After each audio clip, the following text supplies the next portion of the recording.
Hello साथियों, जय हिंद। आप सभी को एसएससी जीडी परीक्षा 2024 का आज 22 फरवरी का सेकंड शिफ्ट का एग्जाम खत्म हो गया। तो साथियों, इस वीडियो में हम लोग सेकंड शिफ्ट के सभी क्वेश्चन का एनालिसिस करेंगे जिनका एग्जाम अभी तक नहीं हुआ है। साथियों, आप लोग इन सभी प्रश्नों को एक बार जरूर पढ़िएगा, क्योंकि फ्रेंड्स हर एक शिफ्ट में आप देख रहे हैं कि 3 से 4 क्वेश्चन पिछले शिफ्ट का आपका रिपीट हो रहा है। इसलिए फ्रेंड्स, आप लोग एग्जाम देने से पहले सभी क्वेश्चन को जरूर पढ़ना, एग्जाम में आपको बहुत ही ज़्यादा हेल्प होगा। अगर आप इसी तरह से एसएससी जीडी के हर एक शिफ्ट का डेली एनालिसिस करना चाहते हैं तो चैनल को फ्रेंड्स सब्सक्राइब करके बेल आइकन को ऑन कर लो, जहां हमारा आने वाला हर एक एसएससी जीडी का वीडियो आप तक सबसे पहले पहुंचता रहेगा।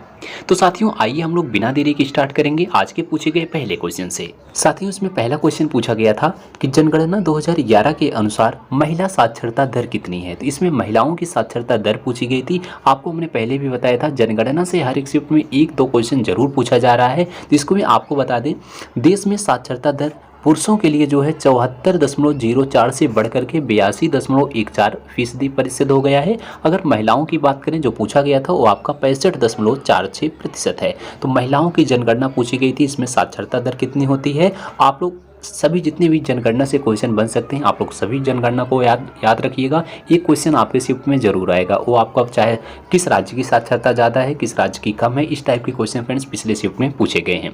इससे मिलता जुलता क्वेश्चन पूछेगा कि जैसे कि सबसे अधिक साक्षरता किस राज्य की है। यह क्वेश्चन बार बार क्वेश्चन रिपीट हो चुका है, याद रखिएगा। केरल की साक्षरता सबसे ज़्यादा है 94%। अगर पूछा जाए सबसे कम साक्षरता किस राज्य की है, तो आपको पता होगा बिहार की सबसे कम है 63.82%। अगर पूछा जाए सबसे अधिक साक्षर केंद्र शासित प्रदेश कौन सा है, तो लक्षद्वीप है 91.85% के साथ। ये तीनों क्वेश्चन आपका फ्रेंड्स पिछले शिफ्ट में आपका जो 2 दिन हो गए एग्जाम, उसमें ये सभी क्वेश्चन पूछे गए थे। तो आगे क्वेश्चन डायरेक्ट आपका रिपीट होगा, इसको याद रखिएगा। अगला क्वेश्चन है आपका रिपीटेड क्वेश्चन है, कुचिपुड़ी किस राज्य का नृत्य है, या फिर आंध्र प्रदेश का प्रसिद्ध नृत्य कौन सा है। इस टाइप का क्वेश्चन पूछा गया था। तो इसका आंध्र प्रदेश आंसर होगा। कुचिपुड़ी अगर पूछा होगा तो आंध्र प्रदेश होगा, अगर आंध्र प्रदेश पूछा होगा तो कुचिपुड़ी होगा। तो याद रखना, हमने आपको पहले भी बताया था कुचिपुड़ी किस राज्य का है, तो आंध्र प्रदेश का है। अगर इससे मिलता जुलता क्वेश्चन और पूछ सकता है कि आंध्र प्रदेश के नृत्य इनमें से कौन सा है, तो याद रखना कुचिपुड़ी जो आपका है, ये तो आपको पता ही है। विलासिनी है, नाट्यम आंध्र प्रदेश आंध्र नाट्यम है। इसके अलावा आपका भागा कल्पम भी है, आपका वीरनाट्यम है, दप्पू टम्पिता गुल्लू नंबाड़ी थिमसा कोल्लटम और बुट्टा बोम्बलू। ये सभी जो हैं आपके आंध्र प्रदेश के हैं। लेकिन फिर जो आपका पूछा गया था आपका कुचिपुड़ी, तो कुचिपुड़ी बहुत प्रसिद्ध नृत्य है, ये आपके एग्जाम में पूछा जाएगा। नेक्स्ट क्वेश्चन आपका पूछा गया था भरतनाट्यम। यह भी आपका रिपीटेड क्वेश्चन ही। भरतनाट्यम किस राज्य का नृत्य है, तो तमिलनाडु का नृत्य है। तो तमिलनाडु इसका राइट आंसर था। अभी आपका जो है पिछले शिफ्ट में इससे रिलेटेड क्वेश्चन पूछा गया था, जो है आपका रुक्मणी देवी अरुंडल किस नृत्य से संबंधित है। तो आपको हमने इसमें कराया था। तो इस टाइप के क्वेश्चन आपके एग्जाम में फ्रेंड्स पूछे जा रहे हैं। तो देखिए 3 क्वेश्चन जो आपका पूछा गया, ये सभी तीनों रिपीटेड क्वेश्चन है। अगला क्वेश्चन आपका हिस्ट्री से पूछा गया था, मौर्य वंश का संस्थापक कौन था। तो देखिए मौर्य वंश की अगर हम संस्थापक की बात करते हैं, चंद्रगुप्त मौर्य इसका राइट आंसर था। चंद्रगुप्त मौर्य जो है मौर्य वंश के संस्थापक थे। अगर पूछा जाएगा कि मौर्य वंश का अंतिम शासक कौन था, तो याद रखना बृहद्रथ था। तो याद रखना, पूछा जाएगा मौर्य वंश का अंतिम शासक कौन है, तो बृहद्रथ है। अगर इसकी राजधानी पूछी जाए, मौर्य वंश की राजधानी क्या थी, तो पाटलिपुत्र थी। तो यहाँ से आपके 3 क्वेश्चन क्लियर हो गए। तीनों क्वेश्चन में से कोई भी क्वेश्चन आगे आपका पूछा जा सकता है। नेक्स्ट क्वेश्चन आपका पूछा गया था, मौलिक अधिकार कहाँ से लिया गया है। तो आपके पहले शिफ्ट में यह क्वेश्चन पूछा गया था, मौलिक अधिकार किस अनुच्छेद में है या फिर कहाँ से लिया गया है। तो उसमें अनुच्छेद पूछा गया था। अगर हम बात करते हैं किस देश से लिया गया है, तो याद रखना मौलिक अधिकार संयुक्त राज्य अमेरिका के संविधान से लिया गया है। अगर हम अनुच्छेद की बात करते हैं, तो मौलिक अधिकार भारत के संविधान के भाग 3 अनुच्छेद 12 से 35 में वर्णित है। किस भाग में है, भाग 3 में अनुच्छेद 12 से 35 में। नेक्स्ट क्वेश्चन आपका पूछा गया था, टीपू सुल्तान मैसूर का राजा कब बना था। तो याद रखिएगा फ्रेंड्स, ये सभी नए क्वेश्चन हैं। आगे क्वेश्चन आपका यहाँ से रिपीट हो सकता है। तो टीपू सुल्तान मैसूर का राजा कब बना था, 22 दिसंबर 1782 को बना था। तो 1782 इसका बिल्कुल राइट आंसर था। अगर क्वेश्चन पूछा जाए कि टीपू सुल्तान मैसूर का राजा कब बना, तो आप लोग 1782 बताइएगा। अगर अंतिम शासक पूछा जाए कि मैसूर का अंतिम शासक कौन था, तो चिक्का कृष्णराज द्वितीय थे। तो चिक्का कृष्णराज द्वितीय अंतिम शासक थे। अगला क्वेश्चन आपका खेल से पूछा गया था, यानी ट्रॉफी से रिलेटेड। सैयद मुश्ताक अली ट्रॉफी 2023 किस राज्य ने जीता है?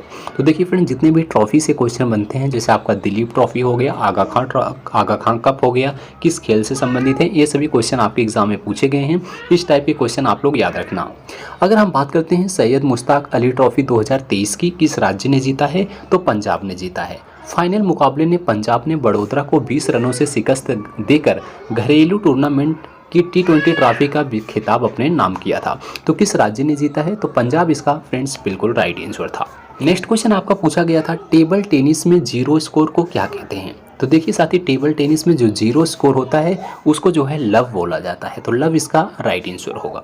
अगर इससे क्वेश्चन बनेगा कि टेबल टेनिस में खिलाड़ियों की संख्या कितनी होती है, तो याद रखना 2 या 4 खिलाड़ी, यानी फ्रेंड्स 2 या 4 खिलाड़ी एक दूसरे के विरुद्ध खेलते हैं। तो अगर आपके पूछेगा कि टेबल टेनिस में कितने खिलाड़ी होते हैं, तो 2 भी ऑप्शन होगा और या तो 4 ऑप्शन होगा। तो दोनों में से कोई एक होगा, तो 2 या 4 आपका चूज कीजिएगा।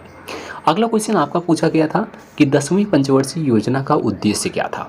तो देखिए 10वीं पंचवर्षीय योजना से क्वेश्चन पूछा गया, तो इसका उद्देश्य जो था प्रतिवर्ष 8% सकल घरेलू उत्पाद की वृद्धि प्राप्त करना इसका उद्देश्य था।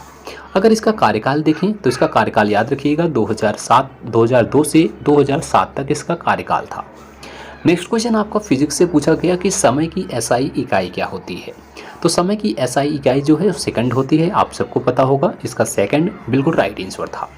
नेक्स्ट क्वेश्चन आपका पूछा गया था कि राज्यसभा में निर्वाचित सीट कितनी होती है?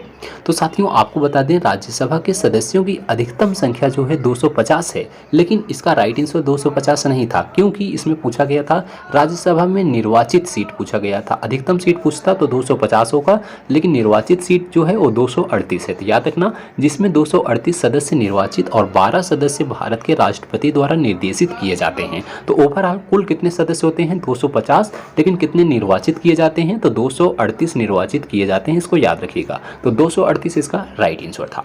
तो साथियों ये सभी क्वेश्चन जो है आज सेकंड शिफ्ट में पूछे गए थे। अगर आप लोग का एग्जाम अभी तक नहीं हुआ है तो इन सभी क्वेश्चन को पढ़िएगा, आगे के एग्जाम में आपको बहुत हेल्प होगा। अगर आप लोग एसएससी जीडी के चारों शिफ्टों का डेली एनालिसिस करना चाहते हैं तो चैनल को सब्सक्राइब करके बेल आइकन को ऑन कर लीजिएगा, जिससे हमारा आने वाला हर एक शिफ्ट का वीडियो आप तक सबसे पहले पहुंचता रहे। तो फ्रेंड्स मिलते हैं अगली वीडियो में, तब तक के लिए जय हिंद जय भारत।